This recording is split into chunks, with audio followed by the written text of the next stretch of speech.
We're losing the battle between the variants and vaccines. The pace of our vaccine supply has not kept up with the spread of the new COVID variants. We are on our heels. But if we dig in, remain steadfast, we can turn this around. We're down, but no means are we out. In the last few weeks, you've seen me up here every day. We've been ringing the alarm bells for weeks. We pulled the emergency brake for the entire province. We shut down our schools. Most of the province has been in some form of lockdown since last fall. We announced a second stay-at-home order for all of Ontario. And as we saw in the modeling, these actions have slowed the spread. They've reduced mobility and avoided the worst case. But we have to do more. The reality is there are few options left. We have implemented the strictest measures in all of North America. And the difficult truth is, every public health measure we have left comes with a massive cost to people and their lives. But we have never shied away from doing what's necessary.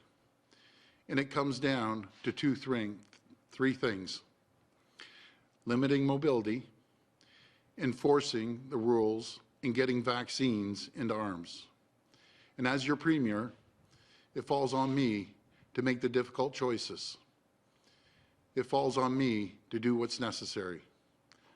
So effective immediately, we're extending the emergency declaration and prolonging the stay-at-home order province-wide for an additional 2 weeks, for a total of 6 weeks. Outdoor gatherings will now be strictly limited to members of your own household only. Anyone who lives alone can join with one other household. We'll be closing all non-essential construction. We're restricting all outdoor recreational amenities, such as golf courses, basketball courts, soccer fields, and playgrounds. We're reducing capacity in big box retail even further to 25%. Beginning on Monday, places of worship will be capped at a maximum of 10 people indoors. To get ahead of the variants that are plaguing Western Canada, beginning Monday, we're setting up checkpoints at all interprovincial borders.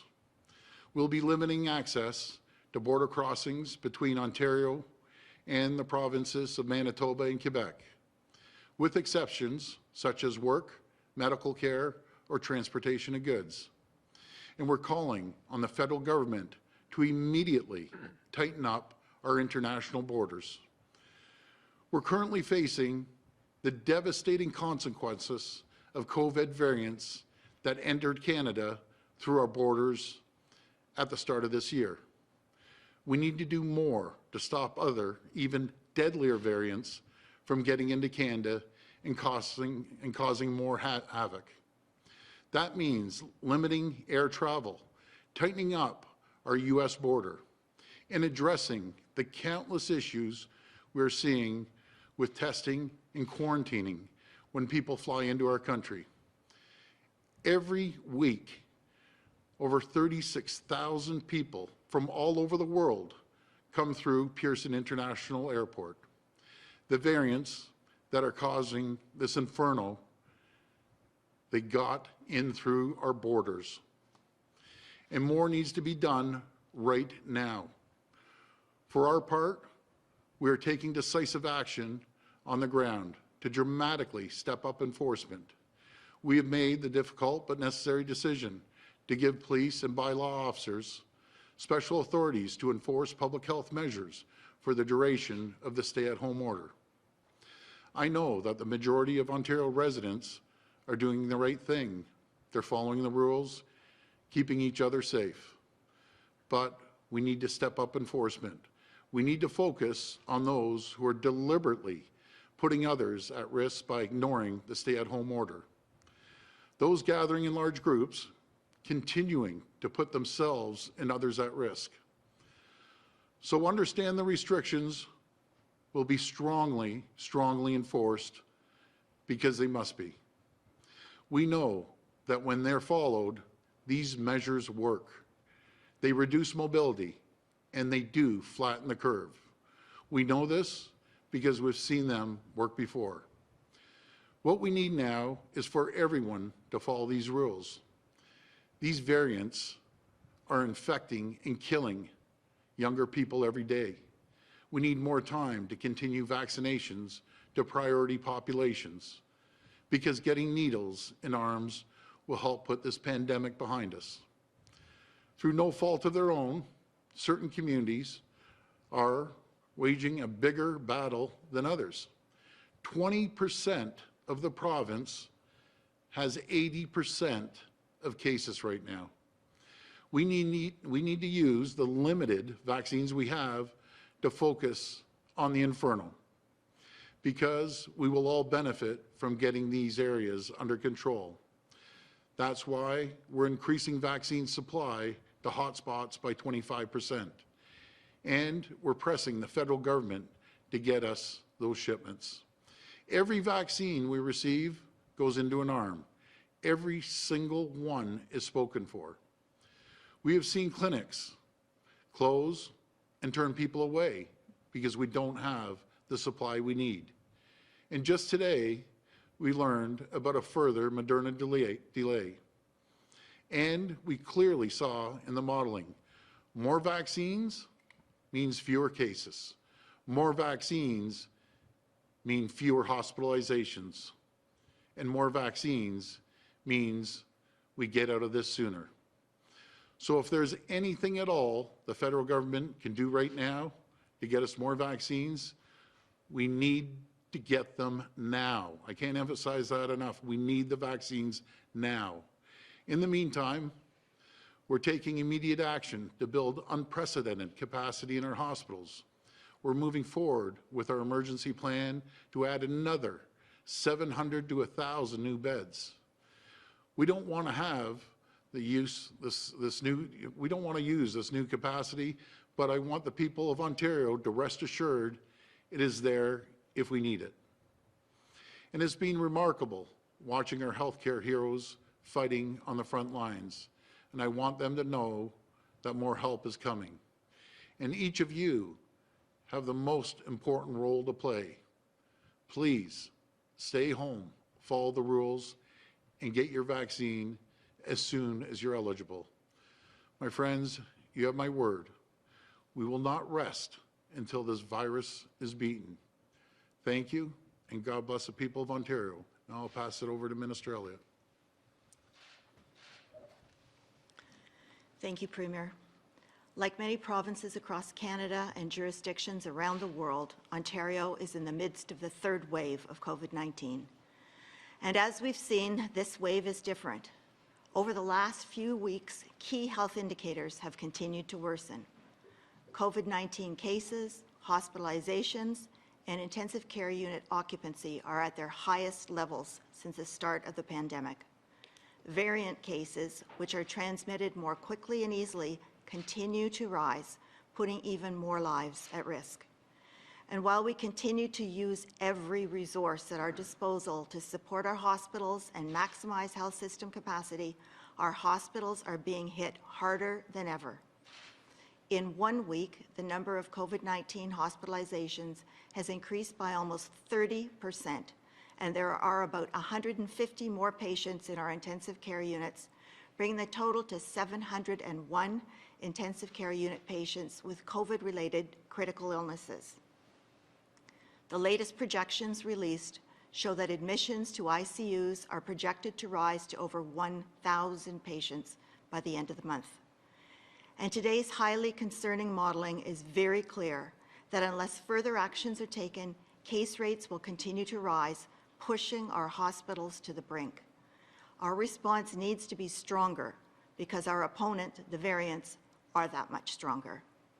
That is why we are taking immediate action to respond to the ongoing threats to the health and safety of Ontarians. Effective Saturday, April 17th at 12:01 a.m., all outdoor social gatherings and organized public events will be prohibited except for members of the same household or members of a household and one other person from outside that household who lives alone. All non-essential workplaces in the construction sector will be closed, with only essential construction permitted to operate. Capacity limits for in-person shopping in all retail settings where in-person shopping is permitted, including supermarkets, grocery stores, convenience stores, and stores that primarily sell food and pharmaceutical products, will be limited to 25% capacity. All outdoor recreational amenities, such as golf courses, basketball courts, and playgrounds, will be closed. In addition, effective Monday, April 19th at 12:01 a.m., capacity at weddings, funerals, and religious services will be limited to 10 people indoors or outdoors. Drive-in services will be permitted. All other public health and workplace safety measures for non-essential retail under the province-wide emergency brake will continue to apply. We know the way out of the pandemic is vaccines. That's why we are taking further action to support hotspot communities and focus on getting the vaccines to those who are most at risk.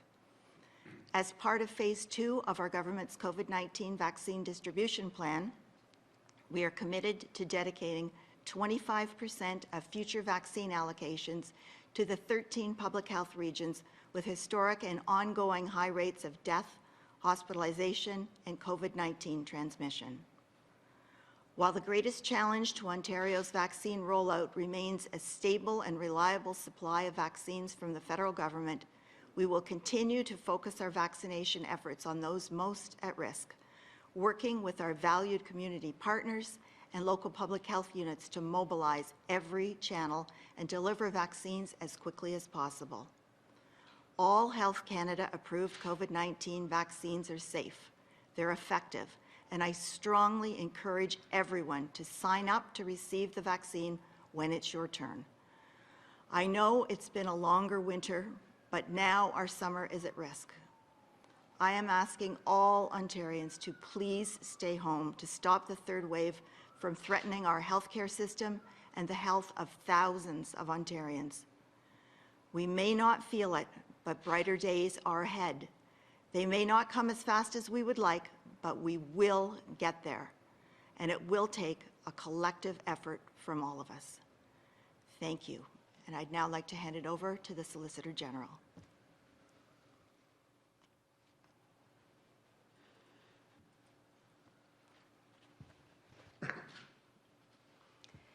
Thank you, Minister Elliott. As both the Premier and Minister Elliott stated, COVID-19 projections are moving in a dangerous direction across Ontario. With our hospital system experiencing devastating pressures as a result of sharp upward trends in hospitalization and intensive care unit capacities, it is essential that people respect the stay-at-home order and follow public health measures. This is a critical moment in Ontario's response to this deadly virus, and every single person in Ontario has an important role in protecting our communities. Unfortunately, some people continue to attend gatherings and leave their homes for non-essential reasons. As a government, it is our responsibility to take action to address non-compliance and prevent further transmission of COVID-19. That is why, after consulting with public health experts, we have made the deliberate decision to temporarily enhance police officers' authority for the duration of the stay-at-home order. Moving forward, police will have the authority to require any individual who is not in a place of residence to, first, provide their purpose for not being at home and provide their home address. Police will also have the authority to stop a vehicle to inquire about an individual's reason for leaving their residence. I cannot stress this enough. It is imperative that everyone limit their trips outside of the home to permitted purposes only, such as going to the grocery store or pharmacy, medical appointments, outdoor exercise, or for work that cannot be done remotely. We know that stay-at-home orders work, We've seen their success in slowing down the spread of the virus and saving lives. It is also critical that we protect against COVID-19 variants coming into Ontario through non-essential travel.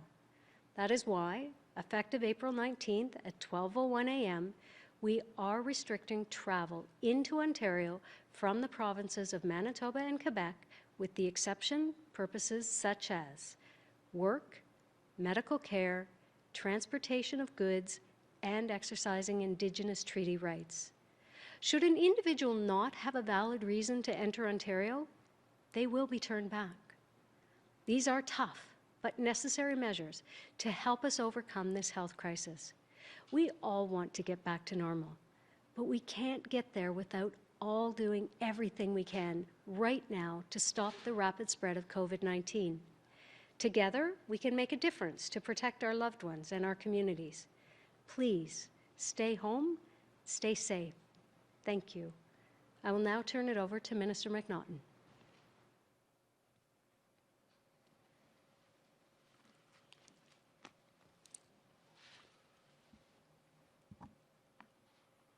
Good afternoon. As we continue our fight to defeat this deadly virus, it's crucial that we do everything possible to keep workers safe.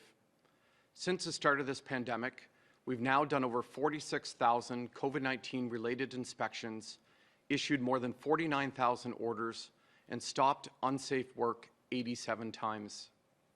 Our efforts have been laser focused on where they are needed the most, with blitzes in hotspot regions targeting hundreds of big box stores, factories, and warehouses. In order to help reduce spread, we are shutting down some non-essential construction like shopping malls, hotels, and office towers. However, there are still projects that are critical to our health, like building our homes, our hospitals, assessment centers, and long-term care homes, and we need to ensure those on these sites are being kept safe. Starting today, over 200 inspectors are visiting more than 1,300 construction sites over the next 4 weeks to ensure public health measures are in place. Travel to and from work has been a major contributor to the spread of this deadly virus. For that reason, we have repeatedly asked people who can work from home to do so. The sad reality is more and more people are being asked to go into the office. This cannot continue. That is why our inspectors will be visiting law offices, accounting firms, and other workplaces over the coming days and weeks to make sure that those inside and on-site are protected and following the COVID-19 safety requirements. I cannot stress enough to employers, if your staff can work from home, they must work from home. And our inspectors will also be ensuring that those who absolutely must come to work are strictly following the public health measures. For our employers and employees, take note, this is your last warning. Thank you, and stay safe, everyone. We'll go to the phone line for questions. First question, please. From Randy Rath at Sage TV. Hi, Randy.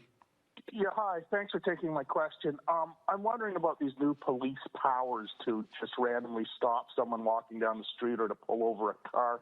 What happens if a person refuses to answer the police questions? Pass that to the Solicitor General.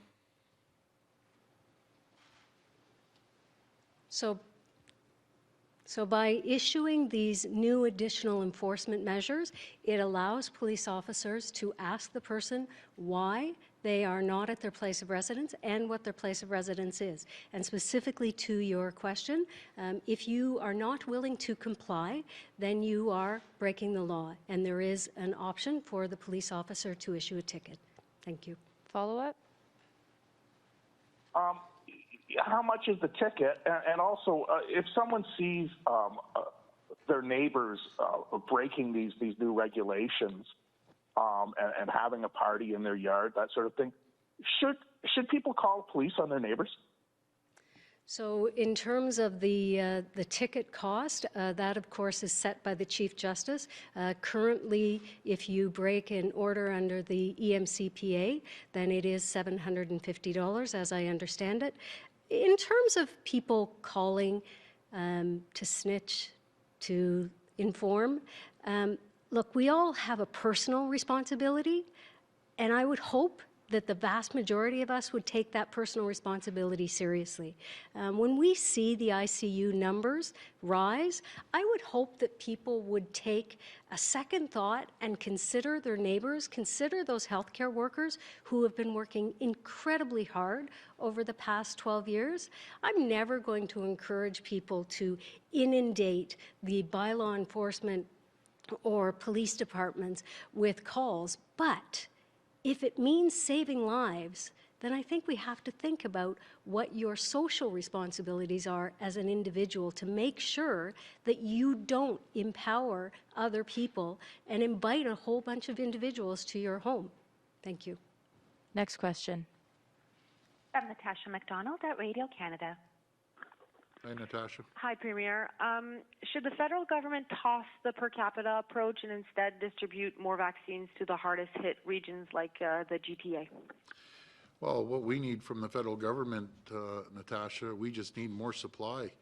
This isn't a capacity issue, it's a supply issue. And I've been saying that right from day one. I'm sure they're working hard for the supply, but we need them to double down their efforts, and we need them as well to push NACI, the decision on AstraZeneca. Folks, you look at the UK right now, they had less cases than all of Ontario. They knocked the age down to 30 years of age with AstraZeneca. And if you have an opportunity to get AstraZeneca or Moderna or Pfizer, do it. But I just want to show you a chart, what this, I don't know if you can zoom in, Jamie, or not, but this is what Dr. Brown showed. This is at 100,000, and it just escalates up to 30,000 cases compared to the green lines with tough restrictions. It's a game changer. We have the capacity to do 300,000 tests. We just don't have the supply. And we all know there's one way of getting out of this, to follow the protocols. That's an automatic.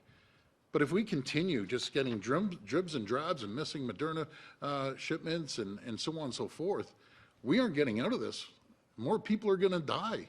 More people are going to be in the ICUs. But if we can ramp it up to 300,000 a day, then again, you will see the drastic. So this is 100,000 up there. This is if you do 300,000. It's night and day. We're going to have a summer. We're going to open up businesses. We're going to be able to open up restaurants and bars and get the kids back in school. It all comes down to one thing, the supply of vaccines. Simple as that. Follow-up? Ontario asked for help, and Alberta and Saskatchewan aren't sending healthcare workers to Ontario. Quebec still hasn't decided. Yeah. If not enough help comes from within Canada, is there a possibility that Ontario will have to turn to the U.S. to help with staffing our ICUs? How bad is the situation? Well, before I pass to the Minister of Health, I have reached out to all the premiers, and we're a close group of premiers. I can assure you that. And I know if there's anything they can do, they will do for us. You know, it goes back to the maritime provinces helping out on the last situation. They were shipping tractor trailer loads of meals over the hospital, sending us antigen, sending us anything we can. They're a phenomenal group of premiers. Look what's happening out in BC with Premier Horgan. He's getting it hard with a Brazilian variant. This is the reason, folks. We need to tighten up our borders. I'm first to welcome everyone around the world, but when we see 36,000 people coming in, and some people, oh, it's only 1.8%. Well, let me tell you something. If we first pushed getting the testing done, even though it's not our jurisdiction and they've taken over, 2,200 people, were tested positive coming into our country that I know of right now. And it doesn't take 2,200 people to spread these variants. It takes 5 people, 4 people. You saw what happened up in the long-term care home in Barrie when one person went in a long-term care home. It spread like wildfire. And these variants, I can assure you, aren't swimming across the ocean by themselves. They're being brought in. We need to tighten up the borders. We're going to lock down our borders in Ontario for the first time in recent memory that I could ever remember. And now the federal government, needs to step up, and they need to tighten up these borders like we've never seen before. We have to make sure we control the variants coming into our country. And I'll pass it over to the Minister of Health. Well, yes, we have requested assistance from our provincial and territorial partners, but the reality is, as the Premier indicated, we know that several of the Western provinces are being very hard hit by the variants, particularly the Brazilian variant. The most likely possibility of assistance is to come from the maritime provinces, which have the Atlantic bubble and have not been as hard hit as Ontario has, or Western provinces. But we're also building capacity internally within our hospitals. We've got the physical capacity of having the beds. We've already added over 3,400 beds to our capacity since this time last year, which is the equivalent of 6 new community-sized hospitals. But of course, we also need the health human resources to go along with that. One of the ways that we're going to increase capacity in that respect is by ramping down the surgeries and procedures that had been scheduled, so that those personnel that are already in our hospitals will now be able to care for COVID patients. But we're also extending our student extern program to students who are in their final years of nursing programs to be able to come in and work under supervision. We are working with having some retired nurses being able to come back and dealing with having them requalified so that they can practice as well. And we are also looking at some international jurisdictions as well to bring in the several thousand more nurses, respiratory therapists, and anesthesia assistants. And just going back to our premiers, you know, I know they would do anything to help the people of Ontario, just because their capacity right now, you know, they're going to be maxing out, and I'm sure Quebec is as well. But again, I always say I love the Maritimers. I love the East Coasters.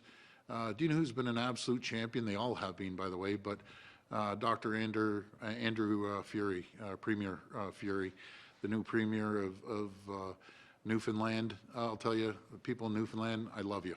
I love all the East Coasters, and he has called me more than anyone. He is messaging me, how can I help you? He's trying to put teams in a small place like Newfoundland. This is, you know, they wear their heart on their sleeves out there. He's putting some professional healthcare workers together. He says it might not be much because we aren't that large, but it's just the effort and the caring, you know, coming together right across the country. And I'll tell you, when we get through this, I'm taking a trip out to the East Coast and thanking all the maritime provinces. I'm so grateful, very grateful. Andrew, thank you. Next question. From Jeff Gray at the Globe and Mail. Hi, Jeff. Oh, hi, Premier. I wanted to ask, I guess, first about the ICUs. Dr. Brown's numbers show that no matter what changes are made to the public health measures, those ICUs are going to hit levels that I think we all thought were unimaginable years, you know, in past months, up to 1,000, 1,500, 2,000, and there's no way to reverse that ship in the short term. Do you regret or do you acknowledge that it would have been, as some critics have said, a much better idea to bring in these tough, strong measures you're doing now weeks earlier to keep that number from cresting up so high? No, you know something, that wouldn't have stopped it. And let me tell you what we have done. For all the way back to the fall, we have parts of this province that have been in gray lockdown. We closed the entire province. We closed the schools twice. We've increased health care. Let me go back to the beginning. We scrambled everywhere when this first happened over a year ago. We didn't have any PPEs here. We put a whole system of PPEs together. Now we're self-sufficient. There was no testing in place at all. Now we're #1 in North America on testing. We strengthened our border along with the testing. You know, folks, it's like we are all, not me, I'm not worried about myself, it's like we've all been pushing this boulder up a mountain. And you know, until we have more vaccines, we need stricter measures. I'm gonna pass it over to Dr. Williams, but let me reassure you, the measures, after talking to Dr. Brown, if we didn't take the tighter measures that we have over the last couple of weeks, the cases would be skyrocketing. So because we did act decisively, the cases aren't where they might have been. Sure, they're high, but nothing compared to what the worst case scenario is. Like, folks, we have put everything on the field now, everything. Now we need the cooperation, which we have, vast majority, probably 90% of the population has been working their backs off. But we have some folks. I took a drive, you know, just to check out the area down here. You go by the parks, and it's like business as usual. I just don't understand it. I've been up here ringing the alarm bells. You know, again, 90% of the people are following, and I'm so grateful for that. But some people are putting everyone else at risk. I'll pass it to Dr. Williams.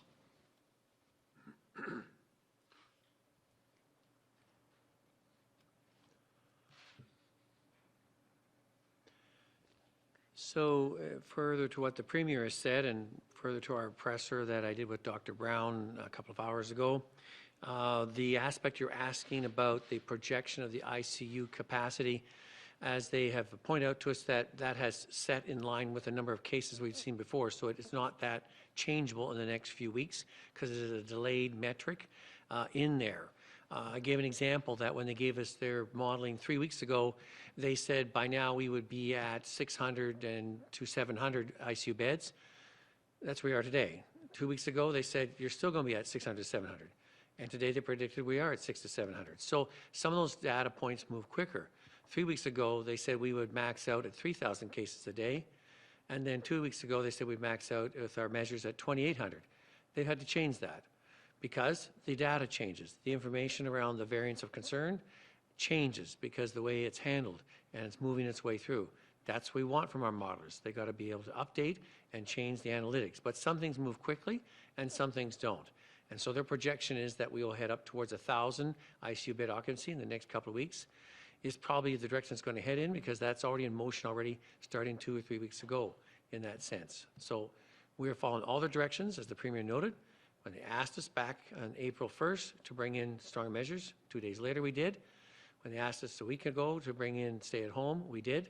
And today we're taking some more steps and we're being advised by them as well as our public health measures table and moving to work with the public to bring about what we need is strong public health measures to bend the curve on this one yet again. I know we can do it, and I'm confident that Ontarians together, we can make this happen. Follow-up? And to follow up maybe to the Premier or the Minister of Health and Dr. Williams, if you could explain a bit about, you know, for weeks we've heard people saying that it is less risky to be outside, to go to a park or to do exercise, whatever. And now we're hearing that playgrounds and outdoor parks are going to be... Jeff, could you just repeat your question? You're a little unclear. Oh, sorry about that. I'm having trouble with my phone today. Sorry about that. Just want to ask about the question about outdoors. You know, there have been lots of people saying that outdoor activities were safer. And for weeks, people have said that that's actually a good thing to do. Get outside. People need to get outside. But now these new measures are going to clamp down on that. Can you explain why that move is being taken? You know, playgrounds and so on. Sort of, there's nothing else for a lot of people to do, and we were led to believe that outdoors was safer. Yeah. I'm not, and we as a group are not saying don't take a walk around, you know, and get some exercise. But Jeff, have you ever been by some of these parks? You know, the parks are packed. But I'm going to pass this to the Minister of Health. Well, generally speaking, yes, it is better to be outdoors than indoors. The variants don't spread as quickly, but the problem is that many people are outdoors in larger groups and they're not following those public health measures like wearing a mask, keeping physical distance, and so on. That's how we're seeing this increased transmission. So yes, please go ahead, go outside and exercise. People need to walk their dogs. Go out and do that, but don't do it in groups other than members of your household, and still keep following public health measures. that are so important for all of us to reduce transmission. Next question. From Rob Ferguson at the Toronto Star. Hi, Rob. Hi, Premier.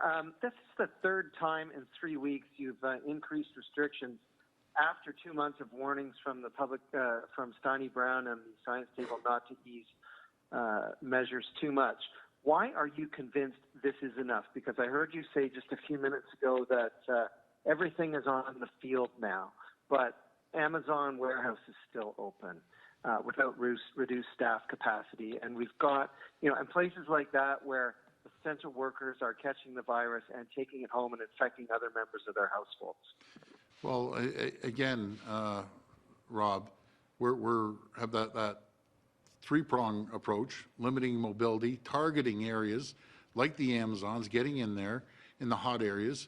20% of the areas represent 80% of the cases. So we're having mobile units to go into places like the Amazons, like other large employers in the hot areas.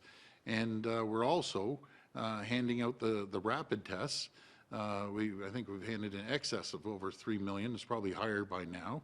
We're doing everything possible to make sure that we test people. I'm going to pass it over to Dr. Williams, and he can run through again what we've done over the last few weeks, I should say.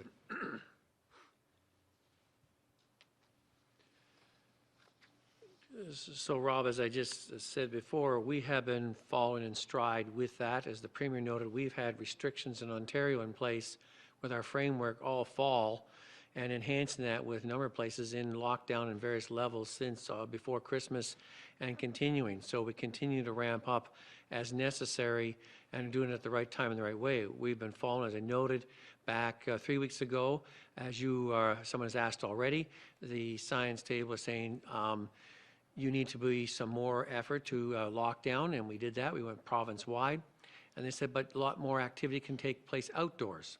And we followed that and tried to do that.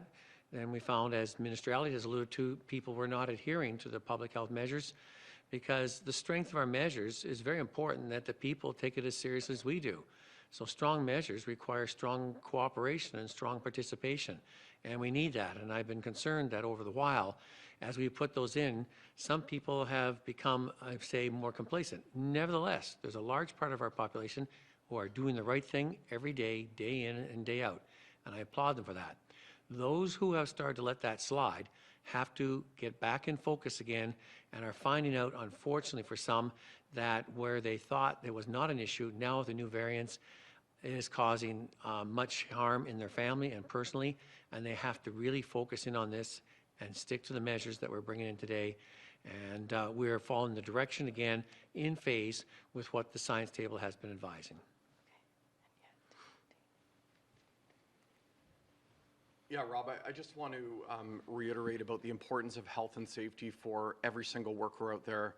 We've spared no expense to protect workers. That's why we've done nearly 47,000 workplace inspections to date, more than 20,000 since January the 1st. And as I said earlier, Rob, we've now shut down 87 unsafe workplaces in job sites, about 20 in the last couple of weeks. So to every employer out there, you know the rules. We have a zero tolerance approach in every type of workplace. Employers and employees must follow these rules. Follow up?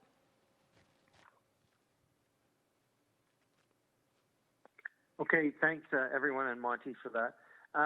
Changing tack to the travel restrictions on the borders with, or the boundaries, with Manitoba and Quebec.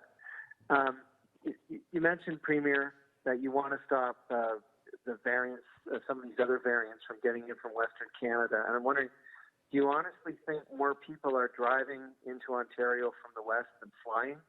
Because I would venture that there's probably lots of flights arriving every day from Vancouver, Calgary, Regina, Winnipeg, places like that, far more than people that are driving in. And aren't they the bigger threat? Yeah, Rob, I agree with you 100%. But in saying that, I'm sure the people don't want, the other provinces don't want people from Ontario traveling. I'll give you one example. I know of someone that, flew out, was it last week, to Vancouver, stayed a couple days and flew back. That's what we're trying to avoid folks. We have to lock it down on the province. That's not our jurisdiction. That's the federal government's jurisdiction, air travel. And I'm asking them to tighten up our borders coming from all around the world. But we need to do the same interprovincial. And I'll pass this over to the Solicitor General.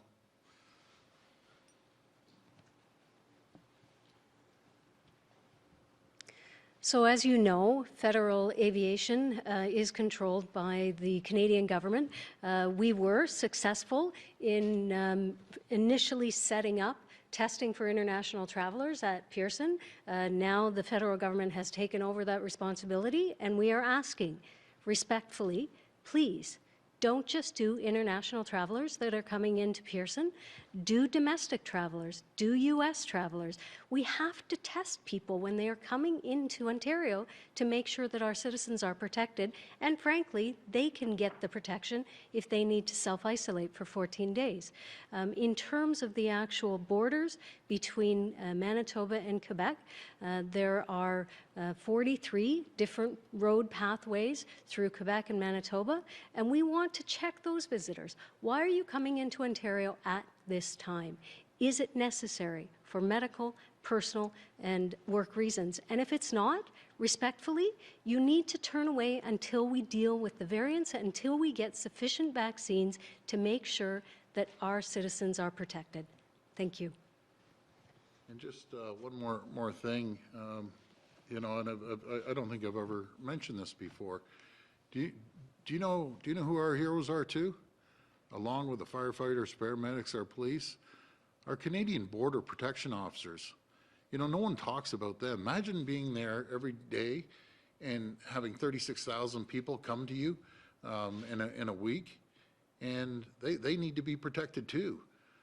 You know, they're on the front lines, the first of the front line to protect our country. So I want to say to the Canadian Customs officers, I have your backs. You guys are champions, and they need to be protected. And if the federal government doesn't get them vaccinated, we need to, because they're facing really tough challenges with people coming from all over the world, you know, face to face, literally. So I got to give a shout out to our customs officers. I have your back, and we'll make sure one way or another we'll get you vaccinated, because they're a priority, essential service. Last question. Alison Martel at Reuters.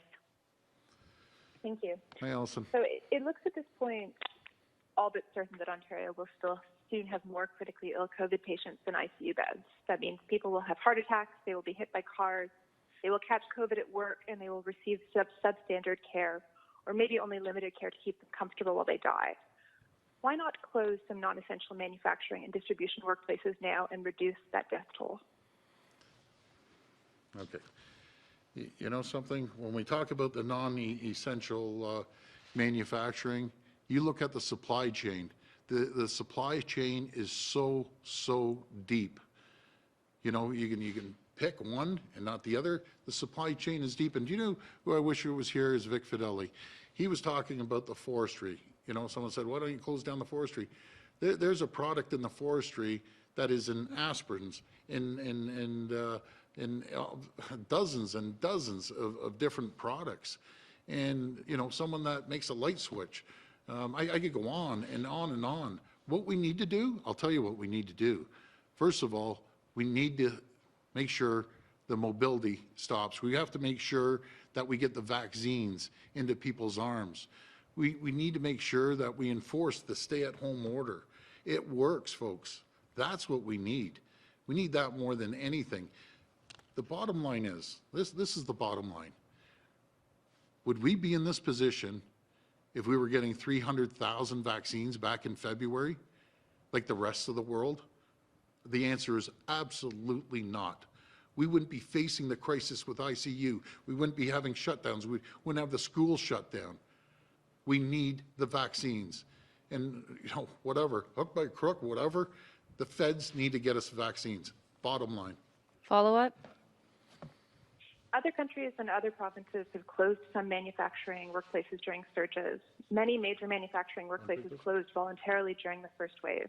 Is there not a single item Ontario makes or distributes that can wait a month? Pass it over to the Minister of Labour. Look, we're protecting the health and safety of every single worker. There's millions of people that have worked throughout this pandemic to ensure that we have food on our plates, that we have those vital pharmaceutical supplies that we need. We're going to continue to stand with every single worker out there. That's why we're doing hundreds of inspections every day in the province. That's why we're focusing on Peel and Halton regions and in the GTA to get into those warehouses and distribution centers and factories to protect every worker. And again, there's no excuses for employers. They know exactly what they need to be doing.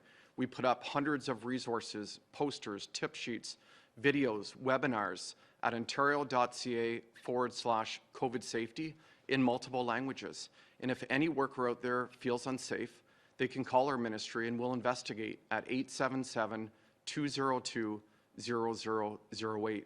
But we're going to continue every single day to ensure that workplaces are safe for workers. Thanks, everyone.